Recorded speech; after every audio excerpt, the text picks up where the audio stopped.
एक बार एक राजा ने अपने महल में भव्य यज्ञ का आयोजन किया। यज्ञ समाप्त होने के बाद उन्होंने ब्राह्मणों के लिए भंडारे की व्यवस्था की। राजमहल के आंगन में रसोइया खुले में स्वादिष्ट भोजन पका रहा था।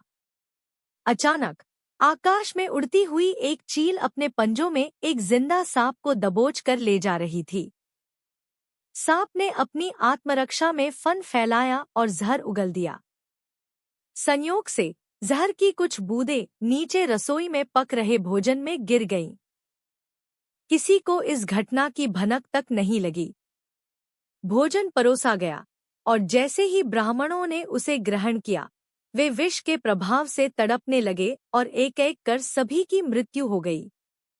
राजा यह देखकर स्तब्ध रह गया। उसे ब्रह्महत्या का पाप लगने का भय सताने लगा। उसने पश्चाताप किया, लेकिन प्रश्न यह उठा कि इस पाप का असली उत्तरदायी कौन था? राजा, जिसे इस घटना की जानकारी नहीं थी, रसोइया, जो अनजाने में विषाक्त भोजन पका रहा था, चील, जो सिर्फ अपना आहार ढूंढ रही थी, सांप, जिसने आत्मरक्षा में जहर उगला था। यह मामला यमराज के दरबार में पहुंचा। महीनों तक यह निर्णय नहीं हो सका कि इस पाप का दंड किसे मिले।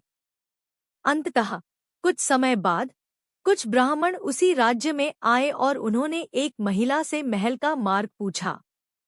महिला ने उन्हें रास्ता दिखाया, लेकिन साथ ही तंज कसते हुए कहा, संभल कर जाइए, वह राजा ब्राह्मणों को जहर देकर मार डालता है। यमराज ने उसी क्षण निर्णय ले लिया कि इस पाप का फल अब इस महिला को मिलेगा।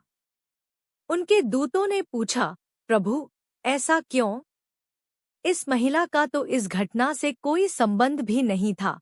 यमराज मुस्कुराए और बोले, राजा, रसोइया, चील और सांप, इनमें से किसी ने भी पाप करने का आनंद नहीं लिया। यह सब अनजाने में हुआ। परंतु इस महिला ने बुराई करने के भाव से इस घटना का उल्लेख किया और इसे चटखारे लेकर फैलाया। यही उसका दोष है। इस कहानी से हमें यह शिक्षा मिलती है, जब हम किसी की बुराई करते हैं या किसी की गलतियों को आनंद लेकर दूसरों को सुनाते हैं, तो हम अनजाने में उस कर्म का हिस्सा अपने खाते में जोड़ लेते हैं। हमारे जीवन में आने वाले कष्ट कई बार उन्हीं पाप कर्मों से जुड़े होते हैं, जो हमने स्वयं नहीं किए, लेकिन बुराई करके दूसरों के पाप अपने ऊपर ले लिए। इसलिए हमें चाहिए कि हम किसी की भी बुराई करने से बचें और अपने कर्मों को शुद्ध रखें। अगर कहानी अच्छी लगी हो तो चैनल को सब्सक्राइब करें तथा कहानी को लाइक और शेयर करना न भूलें।